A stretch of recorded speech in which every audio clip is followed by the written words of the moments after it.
They're not moving. That's not a good sign. There we go. Alright, great. Great, and I love this song, so we're in it. We're really in it. This is the Super Mario 3D World Bowser song. Alright, so yeah, like I said, let's get into the comps. Ullr and Bacchus. I was actually talking about last game how, you know, ADC and Guardian usually takes a backseat to a warrior comp. But in this scenario, if you get Bacchus, first of all, Bacchus is so strong. And if you pair him with a good hunter, and I mean, this is the premier hunter right now. Ullr, after his buffs, absolutely ridiculous. His damage is, you know, even stronger. His axe is more reliable as long as you're used to the timing on it. And it's just not counterable, really. There's no way to dodge it in close quarters, or even far away.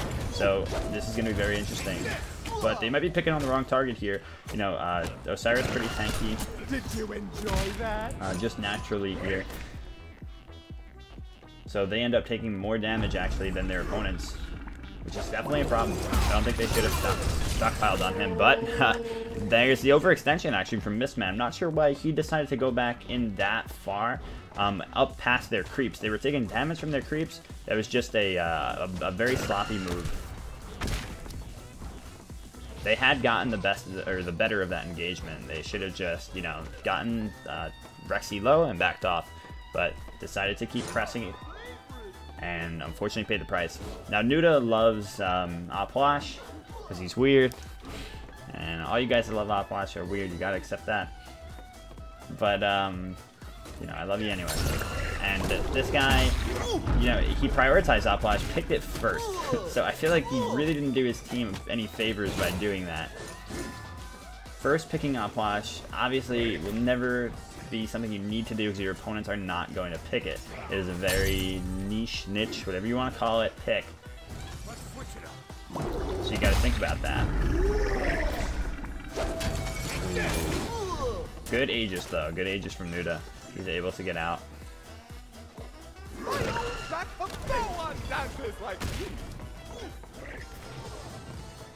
But the thing is, I guess Nuda, you know, just, doesn't really care about the meta too much at this point. I'm not sure how in sync him and Mistman are here. It's the first time we've seen Mistman. He might be able to steal this with 2. You know, it's very easy for Osiris to just come around the corner and take that, but he wasn't really able to see the health bar too well there, so he just took a shot and unfortunately off the mark. Rexy and Shelly are leading by 1K right now. It's looking like a real strong showing for them.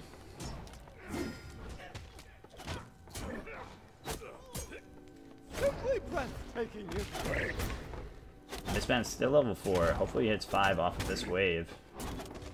Okay, there you go. Just off of that last creep. Now their comp, I just don't know how it's going to work out too well.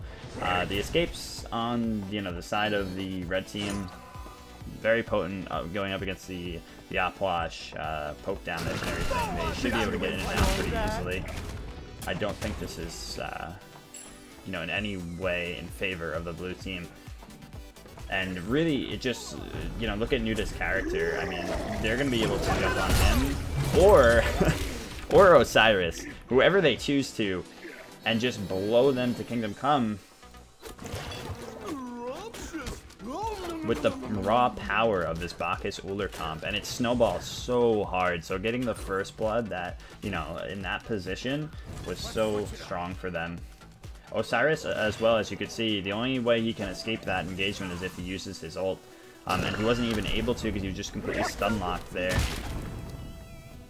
Belly fought by the Bacchus, into the stun by the Ullr. Then Bacchus ult, and the rest of Ullr's damage comes raining down. It's a really good comp. And like I said, it's one of the few times that I think the Hunter Guardian comp can still like trump a warrior comp. Though this is certainly not the kind of warrior comp that you expect.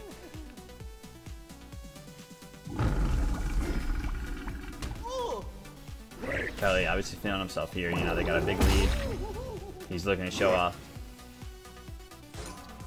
Yeah, they're comfortable here though. Rexy and Kelly, you know, got the exact picks that they wanted. Did you enjoy that? The bans were pretty much all of the top warriors, like Kibo. There's a Chang'e ban by Rexy and Kelly. I'm surprised to see that. I'm not sure exactly why.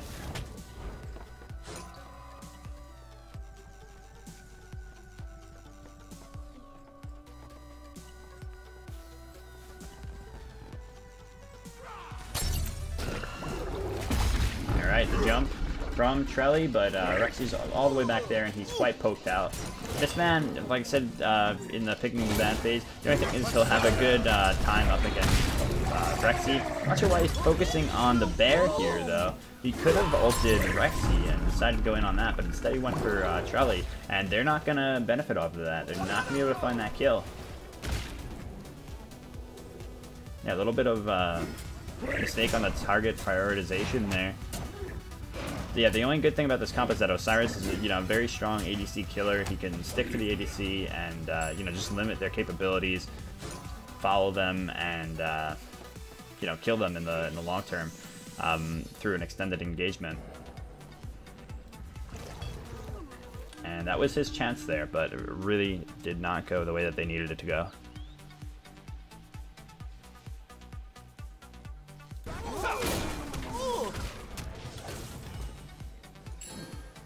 Yeah, of course, if they do get to the latest of late games, Nuda is going to have a great time as Puch, as long as he can, you know, separate himself from the fights completely and just rain hell down from, you know, very, very far away. But it's going to be incredibly hard to do that against two very competent players.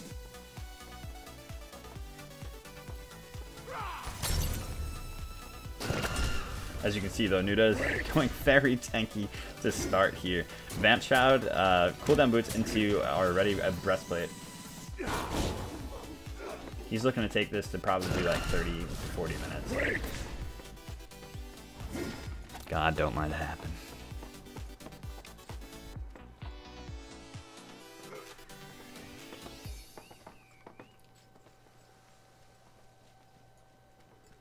This standoff here is basically just red team waiting for blue team to get out of position so that they can make another engagement.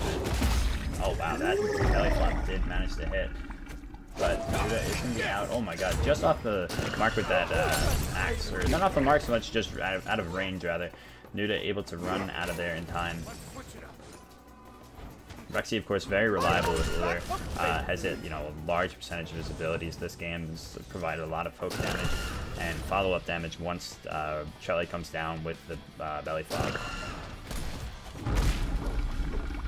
It's one player you definitely don't want to give Ullr, and Ullr is so strong right now that you would think it's a basic ban, but oh wow, look how much damage. Great axe from Rexy, good combo. Oh wow, he jumps, but he actually reluctantly went back in, and that could have been dangerous, but we see Trelly coming around the other side, and not much mana on this man's part. My god. Nuda's trying to do something, might be able to. Oh wow, ages from Rexy. Even with that shell, he was really aware of the amount of damage that Nuda could have done to him there. I don't think it would have quite killed because look at Nuda's build, really not very damage. Oh my gosh. Not very damage oriented. But, wow, yeah. What else can you say? These engagements are going exactly the way that Rexy and Charlie want them to.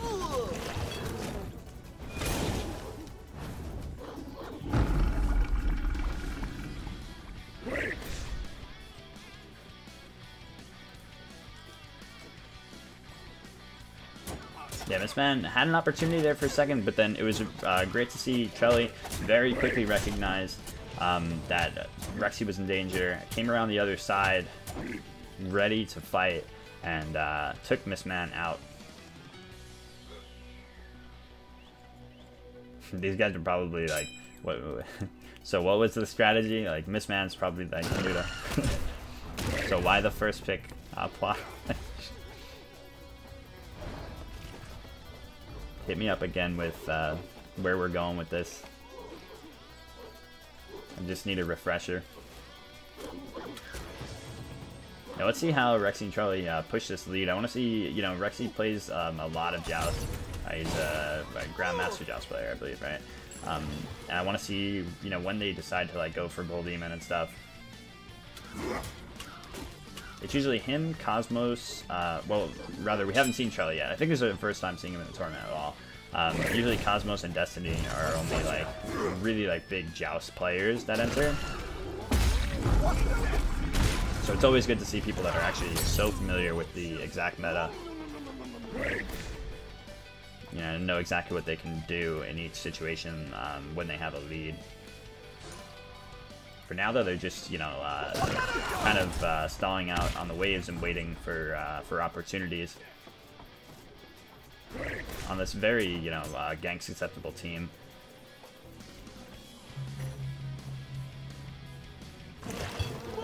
My favorite.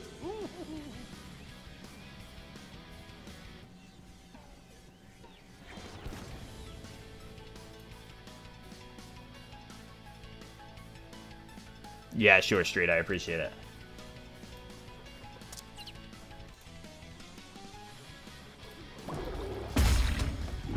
Alright. Unfortunately, Charlie actually misses the belly flop there in the close quarters. Quite a flub.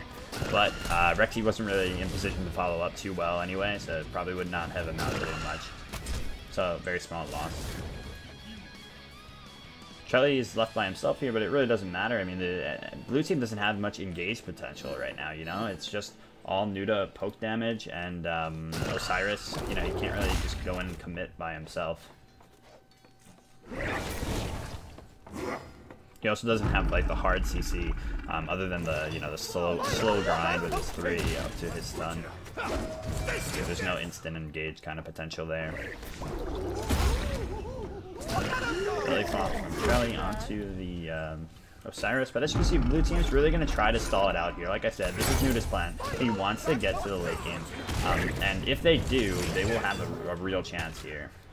So that's why it's going to be important to see what Rexy and Charlie can do with this lead otherwise. And diving this tower might not be the option here, but they did get an Puch ult out of it, so if all they were trying to do was bait something, then they succeeded.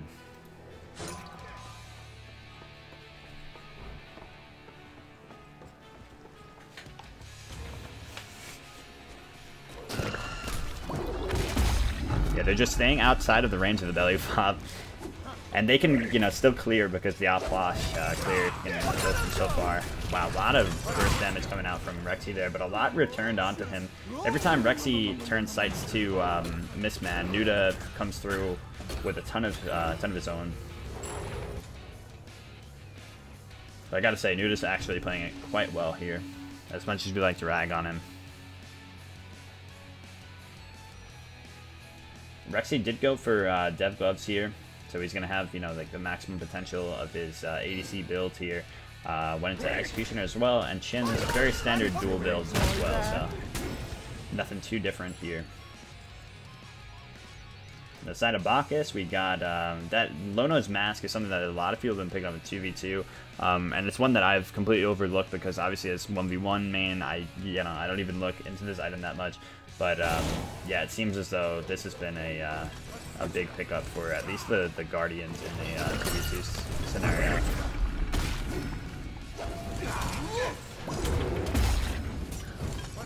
Charlie doing a lot of damage here. Ooh, Aegis from Nuda really early on there.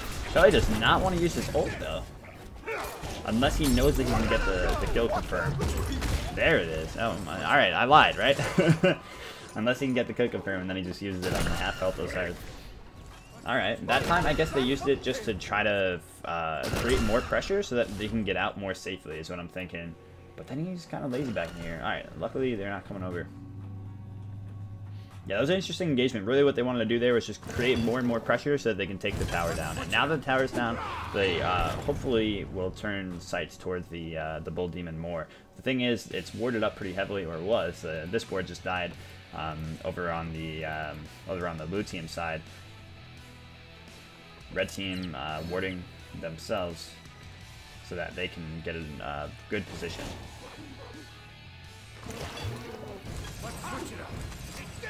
Yeah, blue team puts down another ward here. Obviously they know where they are, so Osiris spotted them.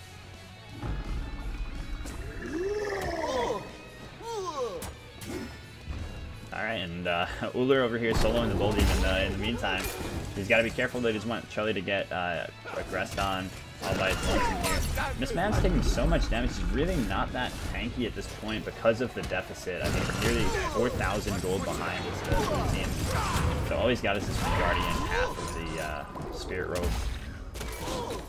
Dude is taking a lot. Oh my god, there it is. The kill secure with that ultimate from Torelli, and Rexy takes out Miss Man.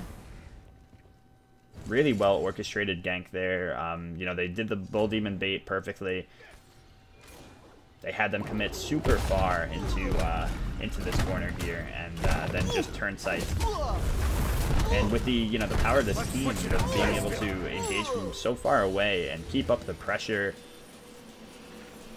they were able to take both of them out through that long run back to their base.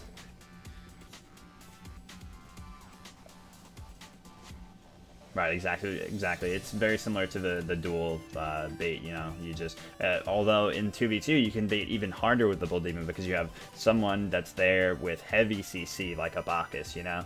In duel, say you're Apollo there, you know, you turn sights after you bait the Bull Demon, they come in, you just show you mez them and you do some damage to them, they can dash out or jump or whatever they have, and they're gone. There goes the engagement, and maybe you can go back and do the Bull Demon.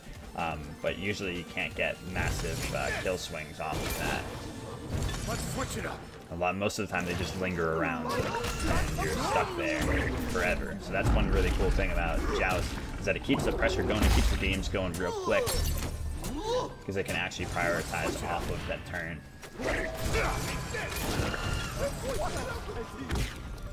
Rexy's been doing a good job of jumping over the corpses whenever Nuda goes to explode them. They have a long, wind-up period where you can see it coming. Did you enjoy that?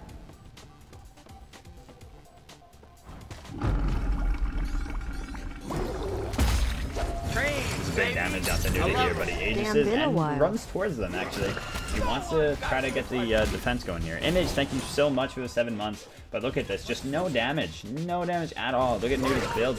He's going for a second defensive item. I mean, I just don't think this build works out when you are this far behind against a team like this that's aggressing heavily onto you. And it's such a Nuda build is the funny thing. Unfortunately, Miss Man just gave up so many kills here, but, it's not entirely on him because, like I said, Nuda not being able to provide the damage that was so important. That ult, unfortunately, pointed this way, so not even going to help against the creeps or anything. Rexy goes in, finishes him up, and that's it. GG, really, really well played by the red team. Clinical stuff, man. Oof.